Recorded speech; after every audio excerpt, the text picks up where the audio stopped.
Hi guys! A day in my life as a part-time content creator na wala pang sahod at hindi naman sikat sa social media. Ngayong araw po ay something special tayo as we celebrate my 25 years in this world. Taray, 25 years na tayong nakikipagsapalaran sa realidad ng buhay. Dahil dyan, tara, samahan nyo kami dito sa SM City Cebu para kumain sa isa sa mga sikat na buffet at restaurant, ang Vikings. Hindi ito sponsor ha. Nasa third floor pala sila ng SM City Cebu. Sa taas lang yan ng dating activity center or sa taas ng Starbucks para mas matandaan mo. Pero kung taga Cebu ka talaga, alam mo naman, just in case lang hindi ka pa nakapunta or nakatry dito. And here we are. Pagpasok pa lang, sasalubungin ka ng talaga nila. They will ask you pala kung may reservation kayo upon arrival. Opo, dapat may reservation kayo prior sa date kung kailan kayo pupunta dito. Much better yan kasi dito sa Vikings, punuan talaga sila everyday. Nag-a-accept naman sila ng walk-in but again, need pa rin ng reservation para hindi na kayo ma-stress kung wala ng slot for you. And of course, dumiretso na tayo dito sa kusina. Char, ako po ay nagugutom na talaga. Wala pa kasi kaming breakfast at lunch sa mga oras na yan. Need natin makabawi for today's video. No more diet muna. Hindi naman talaga nasusunod yan kapag sa ganitong panahon. Kapag may pagkain, kumain ka na sis. Kaysa naman panay sabi ka na nagka-crave ako. Yung totoo sis, ayan, nandyan na yung pagkain sa harap mo, kainin mo na. Char, iba tuloy yung naiisip ko sa pagkain sa harap. Oo, ang dumi na naman ng utak nyo talaga. Ayan na nga, kaysa naman sa nakikichismis ka lang dyan, let's start with a little history of Vikings. And you know what? It was actually founded last 2008. The concept was to create a buffet restaurant that offers a global dining experience with dishes from different cuisines. Ayan na sis, kung ang hanap mo ay iba't ibang mga putahe, hindi mo na kailangan pumunta ng ibang bansa pa para maka-experience ng ganitong mga cuisines. Dito lang yan sa Vikings, SM City Cebu. Kung hindi ka pa nakapunta dito, ano bang hinihintay mo? Huwag ka lang manood dyan. Tara na, kumain tayo dito. Again, hindi po to sponsor, pero Vikings, baka naman. Char! Alam ko, may magtatanong na naman yan dyan sa comment section. Nasa Cebu lang ba yan? Hindi po, yung Vikings po is marami po silang branches across the Philippines. So ayan, worry no more na mga sis, hindi lang to nasa Cebu, baka nga sa barangay nyo mayroon ng Vikings, char! At eto pa, the moment na you step into Vikings, you're greeted by stunning ambience. The restaurant is so beautiful, decorated, and the staff is incredibly friendly and helpful. At para sa kaalaman ng lahat, yung buffet rates nila dito during weekdays, lunch and dinner po ito. Ay oo nga pala mga sis, hindi lang lunch yung mayroon sila dito, pati dinner po. Meron sila, basta wag lang kayo magbe-bring home, bawal po yan, baka kayo ma-HR, char. Eto na, yung kids below 3 feet. Free po kayo, pero kung hindi ka naman kids pero 3 feet ka lang, ibang usapan na yan. Char, ikaw talaga, pala decision sa buhay. Huwag ka naman mang-away dito sa social media, dapat good vibes lang tayo. Char.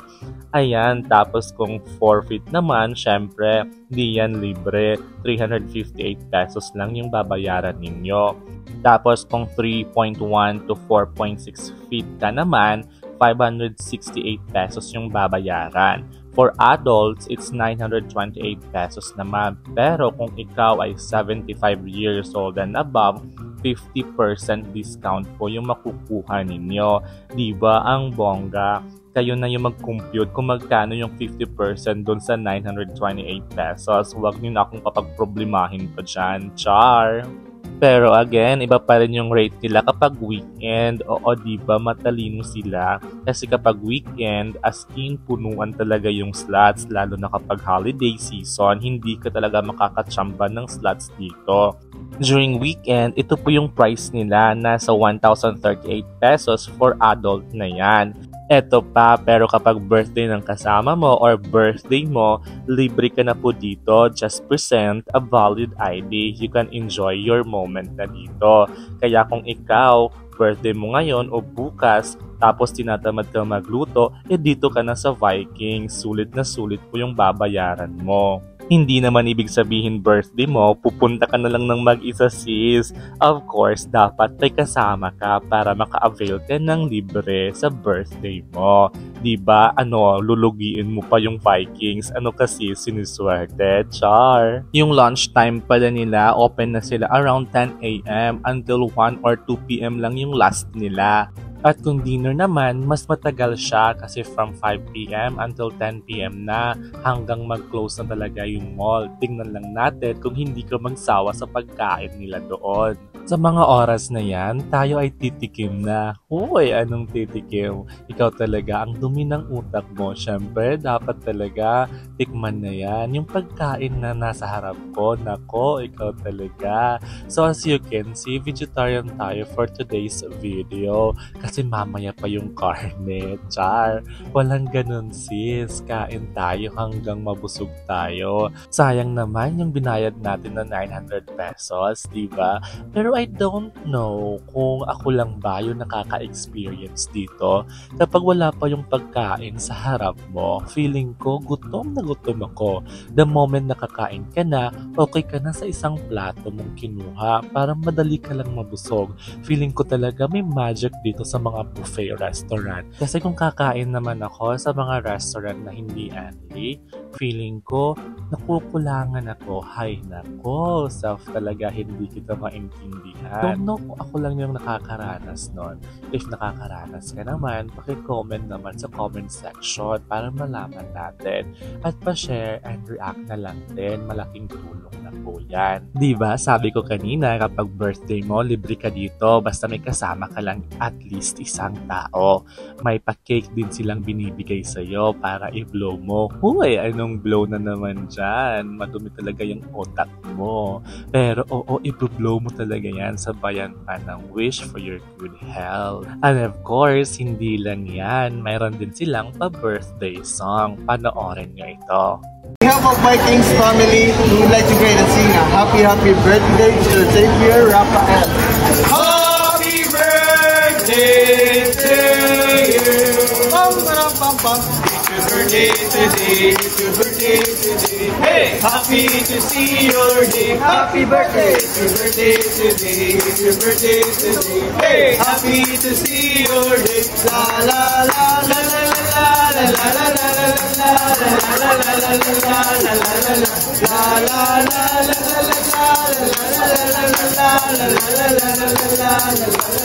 Happy birthday to you, Papa Abdul. Happy birthday to you, Sana all. Happy birthday to you. Happy birthday. At pagkatapos naman kumain namin, hindi pwedeng makalimutan na hindi tayo pumunta sa simbahan para magpasalamat sa ating Panginoon sa mga blessings na natanggap natin sa loob ng 25 years. Alam kong marami pa akong dapat mapagdaanan sa buhay. I am very thankful kasi despite of all challenges and problems in my life, I was able to surpass lahat ng iyon. It is because of you, Lord. At dito talaga ako naging emotional kasi wala akong ibang malapitan aside sa partner ko na who always there naman. Yung family ko, di ko alam kung nare-remember pa nila ako. Di ko alam kung pamilya pa yung turing nila sa akin. Hinintay ko yung araw matapos pero ni isang message galing sa kanila wala akong na-receive. Pero lahat ng yun ay pinapasa Diyos ko na lang. Wala akong galit o puot na nararamdaman para sa kanila. Pamilya pa rin yung turing ko sa kanila at mahal na mahal ko sila at sobrang namimiss ko na sila. Maraming salamat Lord sa nakalipas na 24 years. Panibagong taon, panibagong buhay ang aking tatahaking. Naway gabayan niyo ako sa kahit anong desisyon ko sa buhay. Cheers to many years to come. Hanggang dito na lang po yung video natin at maraming salamat and see you soon.